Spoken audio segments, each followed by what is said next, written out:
राहुल गांधी की 14 जनवरी को मणिपुर से शुरू हुई भारत जोड़ो न्याय यात्रा समाप्त हो गई है और यात्रा के समापन के बाद आज सुबह से राहुल जो है वो मुंबई में पदयात्रा उन्होंने निकाली और ये पदयात्रा मणि भवन से अगस्त क्रांति मैदान तक यहाँ पर चली।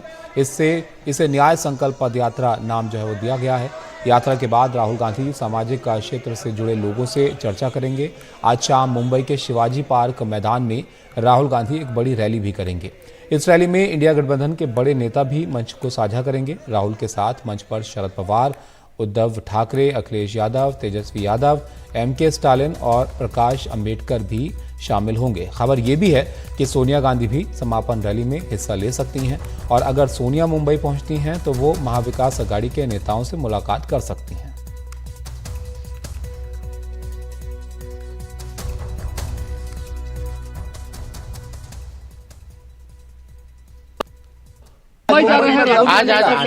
आज बॉम्बे में है। राहुल गांधी जी ने खुद फोन करके निमंत्रण दिया था, तो आज हम लोग जा रहे हैं। राहुल गांधी ने भारत जोड़ो न्याय यात्रा की शुरुआत मणिपुर से 14 जनवरी 2024 को की थी और तकरीबन 60 दिनों के बाद यात्रा मुंबई पहुंच चुकी है और आज उसका समापन होना है और समापन जो है मुंबई के ऐतिहासिक शिवाजी पार्क मैदान से होना है और देख रहे हैं कि बेहद तैयारी की गई है और मंच जो है कि सज चुका है। और यहाँ पर देखिए मंच पर अगर आप देखेंगे तो ढेर सारी कुर्सियाँ लगाई गई हैं क्योंकि इसमें सिर्फ महाविकास अघाड़ी के नहीं, इंडिया अलायंस के भी नेता सभी यहाँ पर आने वाले हैं, यानी कि जो भी पार्टियाँ जुड़ी हुई हैं कांग्रेस के साथ एक विपक्षी एकता का जो स्वरूप दिखाया गया है। देखिए भारत जोड़ो न्याय मंजिल नाम दिया गया है, यानी कि जो यात्रा की शुरुआत हुई थी उस यात्रा जो है अपनी मंजिल तक पहुंच गई है, ये कहीं ना कहीं बताने की फिलहाल यहाँ पर कोशिश की गई है, इसलिए इसे न्याय मंजिल नाम दिया गया है। यहाँ पर देखिए मैदान पूरी तरह से मंच सज चुका है। मैदान पर तैयारियां बहुत भव्य बनाई गई हैं, बड़ी संख्या में यहाँ पर कुर्सियां भी लगाई गई हैं, सभी पार्टियों के झंडे लगे हैं लेकिन हैं और उसमें कटआउट भी आपको देखेंगे। तो जो प्रमुख हिस्सा है खास करके मुंबई में है तो उद्धव ठाकरे का आपको यहाँ पर कटआउट दिखेगा, प्रियंका गांधी का कटआउट है, राहुल गांधी का है, सोनिया गांधी का भी कटआउट लगा हुआ है, शरद पवार का भी कटआउट लगा हुआ है। लेकिन सभी झंडे तो यहाँ पर दिखाई पड़ रहे हैं, कांग्रेस के दिखाई पड़ रहे हैं, आम आदमी पार्टी के दिखाई पड़ रहे हैं, समाजवादी पार्टी के दिखाई पड़ रहे हैं। लेकिन जो प्रमुख घटक है एनडीए का हम कहें यहाँ पर मुंबई और महाराष्ट्र में, तो एनसीपी का एक भी झंडा फिलहाल यहाँ पर हमें दिखाई नहीं पड़ रहा है और ना ही कि शिवसेना उद्धव बाला साहब ठाकरे की पार्टी का एक भी झंडा यहाँ पर दिखाई पड़ रहा है। जबकि एक अच्छा मौका मिला है इंडिया अलायंस को और एनडीए अघाड़ी को कि कल ही चुनाव की घोषणा हुई है और आज से ही उन्हें ऐतिहासिक मैदान शिवाजी पार्क से एक हुंकार रैली भरने का मौका मिला है कि यहाँ से चुनाव की शुरुआत की जा सके, एकता की बात की जा सके। तो यह अब देखना यह है कि क्या इसका किस तरह से फ़ायदा उठा पाते हैं और कितनी बड़ी संख्या में लोग यहाँ पर आते हैं इनको सुनने के लिए और यहाँ से राहुल गांधी क्या संदेश देते हैं। वैसे जो सुनने में आ रहा है कि शायद सोनिया गांधी भी यहाँ पर आ सकती हैं, चूँकि इंडिया अलायंस के सभी नेता आ रहे हैं तो एमके स्टालिन यहाँ मुंबई पहुँच चुके हैं, अखिलेश यादव जो है कि समाजवादी पार्टी के हैं उनके भी आने की यहाँ पर बात की जा रही है, तेजस्वी यादव यहाँ पर आने वाले हैं। तो सभी इंडिया अलायंस में जो संगठन के नेता हैं उनके यहाँ पर आने की उम्मीद जताई जा रही है, आकर यहाँ पर अपनी बातें रखेंगे। और साथ में एमवीए के चूँकि सीट शेयरिंग नहीं हो पा रही है, खास करके उसमें जो बाधा बन रहे थे वंचित बहुजन आघाड़ी के प्रकाश अंबेडकर, कहा जा रहा है कि उन्हें भी निमंत्रित किया है कि तो वो भी यहाँ पर आएंगे। तो यहाँ से एक बड़ा हुंकार भरने की, बीजेपी के खिलाफ एक संघर्ष छेड़ने की, बिगुल बजाने की यहाँ पर एक मौका मिला है इस ऐतिहासिक मैदान से। अब देखना यह है कि किस तरह से जो इंडिया अलायंस के लोग हैं, पार्टियां हैं, नेता हैं, इस अवसर का किस तरह से फ़ायदा उठाते हैं और किस तरह की बड़ी शुरुआत यहाँ से होती है इस चुनावी समर की। मुंबई से कैमरामैन राजन दयाल के साथ सुनील सिंह, एनडीटीवी इंडिया के लिए। अब सुनील हमारे साथ जुड़ गए हैं मुंबई आज़ाद मैदान से, जहां की अभी आपने रिपोर्ट देखी उनकी। सुनील, आपकी रिपोर्ट में मैंने ध्यान दिया झंडे नहीं दिखे वहां पर एनसीपी और शिवसेना यूबीटी के, इनके नेता तो आ रहे हैं शाम को? बिल्कुल तबिस नेता आ रहे हैं, उद्धव ठाकरे भी आएंगे और शरद पवार भी आएंगे। कटआउट लगे हुए हैं उनके, हाँ झंडे नहीं थे। और जब हम मीडिया की उस पर नज़र गई और हमने खबरें चलाने शुरू की है तो हम देख रहे हैं कि अब जो केसरिया झंडा है, यानी कि जिसे बांध सकते हैं कि उद्धव बाला साहब ठाकरे पार्टी का जो झंडा है, वो थोड़ा सा दिखना यहाँ पे शुरुआत हो चुका है। तो हो सकता है कि जब 5 बजे के बाद जब सभा शुरू हो तो शायद एनसीपी के भी झंडे यहाँ पर लगने शुरू हो जाए। लेकिन एक तब सवाल आया था कि जब इतना प्रमुख घटक हैं दो दल, एनसीपी और शिवसेना उद्धव बाला साहब ठाकरे, तो उनके झंडे क्यों नहीं है? हालांकि उनके नेता आ रहे हैं और पूरा एनडीए का घटक यहाँ पर साथ में है और इंडिया अलायंस के लिए बहुत अच्छा और बड़ा ये मौका है। देखिए मंच है, सज चुका है बड़ा मंच बनाया गया, भव्य मंच। आप समझ सकते हैं कि पूरे देश भर के जो विपक्षी पार्टियां हैं उसमें इंडिया अलायंस संगठन में जो हैं सभी के नेताओं को यहाँ पर आमंत्रित किया गया है। तो यहाँ मंच पर राहुल गांधी तो होंगे ही, प्रियंका गांधी भी होंगी, सोनिया गांधी के भी आने की बात बताई जा रही है कि वो भी आ सकती हैं। अखिलेश यादव समाजवादी पार्टी के वो आने वाले हैं, तेजस्वी यादव यहाँ पर आने वाले हैं, एम.के. स्टालिन जो है वो मुंबई आ चुके हैं, वो भी यहाँ पर आएंगे, शरद पवार होंगे, उद्धव ठाकरे होंगे। तो एक बढ़िया और मौका मिला है शिवाजी पार्क जैसे ऐतिहासिक मैदान से एक हुंकार भरने का, चुनावी समर की शुरुआत करने की, रणभेरी की, कि जो एनडीए बीजेपी खासकर एनडीए के खिलाफ एक हुंकार भरी जा सके और एक जो प्रचार का जो हम कह सकते हैं कि नारियल फोड़ने की बात होती है उसमें कहीं ना कहीं लीड मिल सके।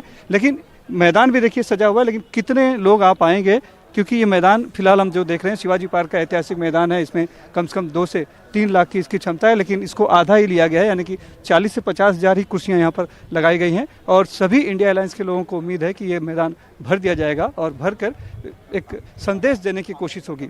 और जो तकरीबन 60 दिन तक जो है कि राहुल गांधी की न्याय यात्रा चली है, 6,700 किलोमीटर तक का उन्होंने सफ़र किया है, अलग अलग जगहों पे गए हैं, अलग अलग मुद्दों को उठाया है उन्होंने, बेरोजगारी, आदिवासियों के अधिकार की, गरीबों की बात की है। लेकिन हाल ही फिलहाल में उन्हें जो मौका मिल गया था, इलेक्ट्रल बॉन्ड को लेकर किस तरह से बातें हुई है, तो वो भी यहाँ पर उठाया जा सकता है। तो सभी अपनी अपनी बातें रखेंगे और एक संदेश देने की कोशिश करेंगे कि जो चुनाव होना है इसमें खास करके जब भी कहा जाता है कि संविधान बचाओ, लोकतंत्र बचाओ, तो उसके खिलाफ लोगों की जोड़ने की कोशिश होगी, ताकि लोग एक आवाज़ बनकर यहाँ से एक संदेश जाए पूरे देश में कि विपक्ष को मौका मिले। बीजेपी की जो सरकार है, एनडीए की जो सरकार है, कहीं ना कहीं तानाशाही कर रही है, तो उसको उखाड़ फेंकने की कोशिश की एक हुंकार यहाँ से भरी जाएगी।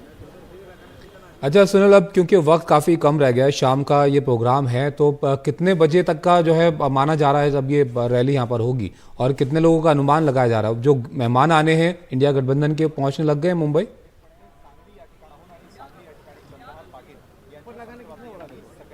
देखिए, वैसे तो समय आम जनता को, कार्यकर्ताओं को 5 बजे का दिया गया है, लेकिन 7 बजे के बाद ही यहाँ पर ये सभा यहाँ पर शुरू हो पाएगी और नेताओं का आने की शुरुआत होगी। अभी हमने देखा कुछ देर पहले वेणुगोपाल यहाँ पर आए हुए थे, जो है कि शिवसेना उद्धव बाला साहब ठाकरे के भी कुछ नेता यहाँ पर दिखाई पड़ रहे हैं। तो इंडिया अलायंस के घटक दल जो है यहाँ पर आ रहे हैं, मंच पर तैयारियाँ देख रहे हैं, कुर्सियाँ कहाँ पर किसकी लगी है वो सब एक दूसरे का जायजा लेके जा रहे हैं, अपने अपने झंडे और अपने लोग कहाँ पर बैठेंगे वो भी लोग देखते हुए यहाँ से जा रहे हैं। तो कोशिश ये होगी कि ये पूरा मैदान भरने की, हालांकि ये मैदान आधा ही लिया गया है, कुर्सियां लगाई गई हैं, तो ये माना जाता है कि 40 से 50 हज़ार तक की ही पूरी उम्मीद है उन्हें, और शायद उसी हिसाब से कुर्सियां लगाई गई हैं। तो ये मैदान भरने की कोशिश की जाएगी और जब नेता आएंगे, बड़े बड़े नेता, तो यहाँ से सभा की शुरुआत होगी।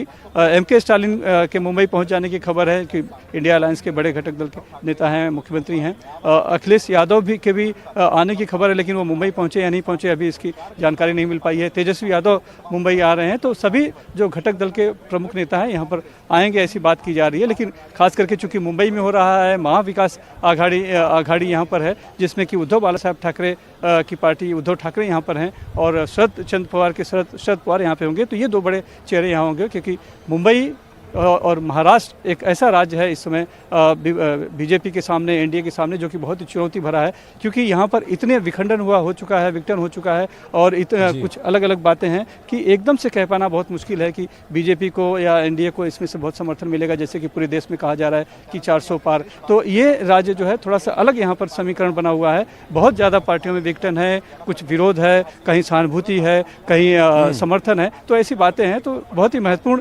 यह है, और ये ऐसा राज्य है जहां पर कि चुनावी गणित जो है 2+2 नहीं हो रहा है, 2+6 हो जा रहा है, क्योंकि कौन सी पार्टी कब किस में जा रही है और कौन सी पार्टी का कौन सा नेता किस पार्टी के साथ जा रहा है, ये सब भी बड़ा ही कन्फ्यूजन सा है। तो वोटर भी कन्फ्यूजन में है यहाँ पर, नेता को भी असमंजस में है यहाँ पर कि कहाँ रहें कहाँ नहीं रहें। टिकट की अभी तक सीट शेयरिंग पूरी नहीं हो पाई है, कौन सी सीट से कौन लड़ेगा ये पूरे सभी 48 सीटों पर तय नहीं हो पाया है। ये काफी दिलचस्प है सुनील यहाँ पर, क्योंकि देखिए इंडिया गठबंधन के सहयोगियों को मुंबई जब बुलाया जा रहा है कांग्रेस की तरफ से, लेकिन जो महाराष्ट्र के सहयोगी हैं उनके बीच क्या सब कुछ ठीक है? यहाँ पर मुंबई की उत्तर पश्चिम सीट जो है उसी को लेकर काफी घमासान होता हुआ यहाँ पर हमने देखा, तो यहाँ पर क्या दुविधाएं हैं एमवीए के सामने, ये भी थोड़ा आप बताइए।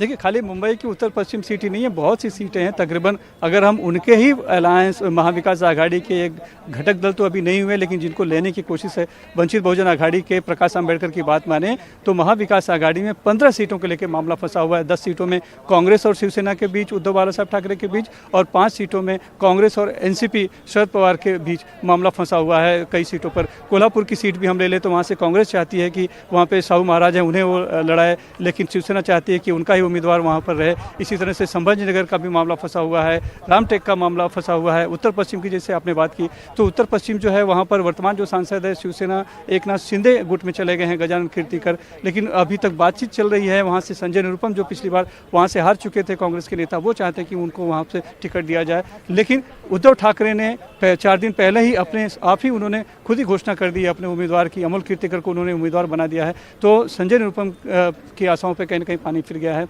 इसी तरह से दक्षिण मुंबई की जो सीट है जिसपे कि शिवसेना के अरविंद सावंत वहाँ पर सांसद हैं, वहाँ पर भी जो है कि उन्होंने अपने उम्मीदवार की घोषणा कर दी है। तो ये सीट शेयरिंग का फार्मूला तय हुआ, ये बताया जा रहा है, लेकिन कौन सी सीटें किसके पास जाएगी, वंचित आघाड़ी को अभी कितनी सीटें मिलेंगी, क्या वो साथ में आएंगे या नहीं आएंगे। एक और स्वाभिमान शेतकरी संगठन के राजू शेट्टी हैं, वो भी साथ में आने की बात हो रही थी, लेकिन अब वो कह रहे हैं कि वो साथ में शामिल नहीं होंगे, लेकिन उन्हें समर्थन दिया जाए। तो शिवसेना से वो बातचीत कर रहे हैं कि वो शिवसेना उन्हें उनके एक सीट पर समर्थन दे, वहाँ पर खड़े नहीं हो। इसी तरह से एक सीट नासिक में एक गावित आदिवासी नेता हैं, वो कह रहे हैं, जो माकपा के हैं, वो कह रहे हैं कि हमारी एक सीट जो है कि महाविकास आघाड़ी है उस पर अपना उम्मीदवार न खड़ा करें, हमें वहाँ पे रहने दे, वरना हम उसमें से नहीं रहेंगे। तो ये इस तरह की बातें चल रही हैं, अलग अलग सुर हैं, अलग अलग राग हैं, सब चल रहा है। कोशिश हो रही है सभी को एक मंच पर लाने की और सीटों के बंटवारे हो पाने की, लेकिन अभी तक संभव नहीं हो पाया है। ये जरूर बताया गया था कि 17 मार्च यानी कि आज के दिन शिवाजी पार्क की सभा में राहुल गांधी की शायद यहाँ से सीटों के बंटवारे की घोषणा की जा सके, लेकिन अब जो लग रहा है कि शायद आज भी नहीं हो पाएगा,